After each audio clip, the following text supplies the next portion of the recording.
என்னை கேட்டுக்கொண்டிருக்கிற அன்புடைய பிள்ளை, வாட் இஸ் யுவர் டிசைர்? உன் விருப்பம் என்ன? பணம் போன போக்கிலே, கண் போன போக்கிலே வேண்டாம்.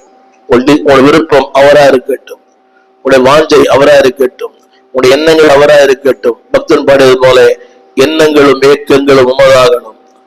அவருடைய எண்ணங்களாய், அவருடைய சிந்தையாய், அவருடைய எல்லாமே அவருடையதா இருக்கட்டும். இப்படி இருக்கும்போது அன்புடைய பிள்ளையே, உன் வாழ்க்கை வித்தியாசமா இருக்கும். ஆரம்பத்துல சொன்னேன், a man of service, a man of satisfaction, a man of sanctification.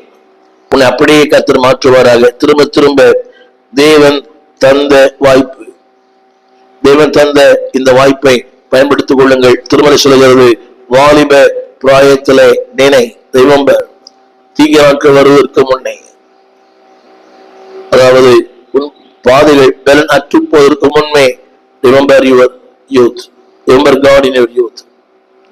அதுக்கு மருந்து வழி வசனம் தான். அது சொல்கிறார், இளம் பிராயத்திலே பாடுகள் உண்டு, போராட்டங்கள் உண்டு, சஞ்சலங்கள் உண்டு, ஆனாலும் இதனுடைய வாக்கு தத்தம் உண்டு. The promise of God, the presence of God. எனவே இந்த வாலிப காலத்துல ஆண்டவரை அன்பு கூறுங்கள், ஆண்டவருக்காக எழும்பி பிரகாசிங்கள்.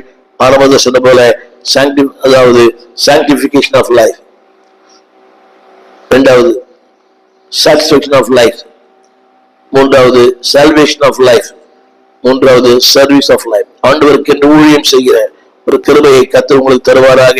உங்களுக்கு ஜெபிக்க விரும்புகிறேன். ஜெபிப்போம். வானத்தையும் பூமியையும் படைத்த நல்ல ஆண்டவரே, வாலிப பிராயத்துல நீ நினை என்று சொன்னீரே தகப்பனே, இந்த செய்தி கேட்கிற ஒவ்வொரு வாலிபர்களும் உங்களுடைய பக்கமாய் திரும்பணும்.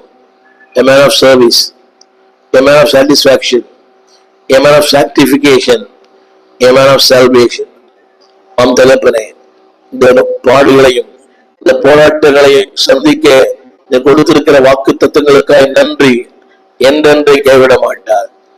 ஆம் தகப்பனே, ஒவ்வொரு வாலிபர்களையும் கைவிடாமல் பாதுகாத்துக் கொள்ளும். சிறிந்து போகிற உலகம் இதில் நோக்கி பார்க்க, மேல் அன்பு கூற, இன்னமோடு கிட்டி சேர தகப்பனே, ஒவ்வொரு வாலிப பிள்ளைகளுக்கும் இரக்கம் செய்வீராக. இந்தியாவிற்கு வாலிபர்கள் தேவை. ஆண்டவரே, வாலிப பிள்ளைகளை தொடுவீராக. அரசியலுக்கு பின்னாக, நடிகருக்கு பின்னாக, ஊடகத்திற்கு பின்னாக, விளையாட்டுத்துறைக்கு பின்னாக ஓடிக்கொண்டிருக்க வாலிபர்களை செல்வின் பக்கமாய் திருப்பும். உடைய வசனம் தான் அவளை பாதுகாக்கணும். ஆண்டவரே, அந்த நுகத்தடி இருந்தால் விடுதலையாக்கி மேலான நாமத்தை அவளிலே மையப்படுத்தும். ஆண்டவர் இயேசுவின் நாமத்தில் நல்ல பிதாவே, ஆமென். அன்பானது